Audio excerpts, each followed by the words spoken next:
Pathetic husband. You were never the smart one, she said, swirling her wine, eyes fixed on the window instead of me. It was the night before our anniversary. I remember the silence that followed, thick, metallic, like iron on the tongue. I didn't say a word, just watched her in the mirror. The way she dismissed me without effort, the self-satisfied smirk curling on her lips, convinced I wasn't worth noticing anymore. She thought I'd broken, that I was done. But I wasn't. I was absorbing everything. Back when Claire and I got married, I was a driven analyst in a mid-level firm.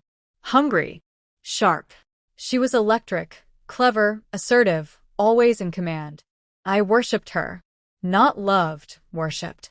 She had the network, the charisma. I brought the discipline and persistence. She introduced me to her uncle, a board executive at a tech giant. Said I was good enough to pitch. I took that chance and ran. 12-hour workdays, impossible deals, relentless progress. My name started meaning something in the right circles. But at home, the air cooled. She stopped asking how my day went, stopped reaching for me unless there was an audience. One night, I smelled someone else's cologne clinging to a coat that wasn't mine.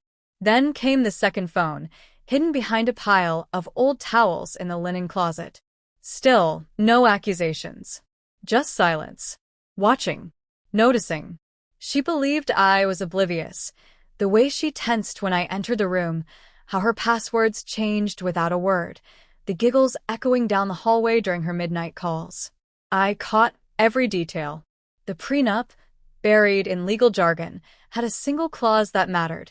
If I filed for divorce before I made partner, I'd leave empty-handed. Well played, Claire. But not well enough. So I waited.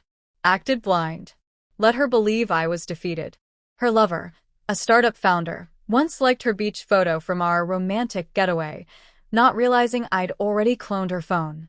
She was feeding him my data, my insights, my strategies. He launched my ideas just before I could.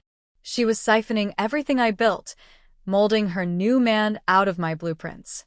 But I wasn't the fool she thought I was. I saw it all. And I remembered. I changed course. Started keeping track. Emails, phone calls, metadata logs. Every subtle message she funneled to him. Then I fed her just enough tainted information. Nothing blatant, but enough to make his investors uneasy. The company's stock slipped. He panicked. She turned on him. Quietly, I reached out to a discreet investor group and presented them with a new vision, one I'd been crafting in secret. A platform I built in hotel rooms while she was off at yoga classes. They saw the potential. I no longer needed the conglomerate. When I handed in my resignation, Claire laughed. "You're blowing it all up for your ego," she said. I just told her I had a meeting to get to. 3 months later, headlines lit up. Youngest husband CEO in the country launches a breakthrough tech startup, valued at $90 million. The photo showed me outside the NASDAQ building, shaking hands with the very investor she once mocked me for chasing. That night, she called. Didn't say anything. Just silence on the line. But I knew she'd read the article. Knew she'd seen the name, Mirage. A thing that looks solid until you get too close, like the safety she thought she owned. At the next family gathering, she wore black.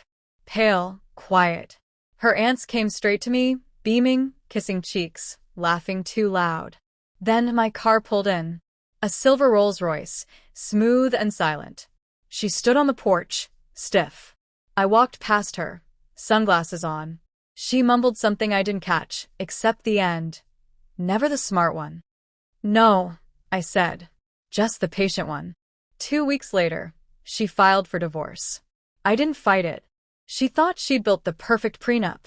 She never noticed the clause I'd added. A sunset provision. If the marriage ended after 7 years and I had proof of infidelity, she forfeited all rights to future assets. We made it to 7 years and 4 days. She walked away with nothing. Not the house. Not the stock. Not even the art. People ask if I still think about her. Of course I do. Not with regret, just with clarity. She thought she'd locked me in. But I studied every hinge, every bolt. And when I left, I made sure the cage came down behind me. So when someone says I came out of nowhere, I just smile. They never saw the years I spent quiet, the foundation I laid in the dark. Revenge isn't fury. It's patience. It's precision. It's letting them get comfortable, then reminding them what a mistake that was.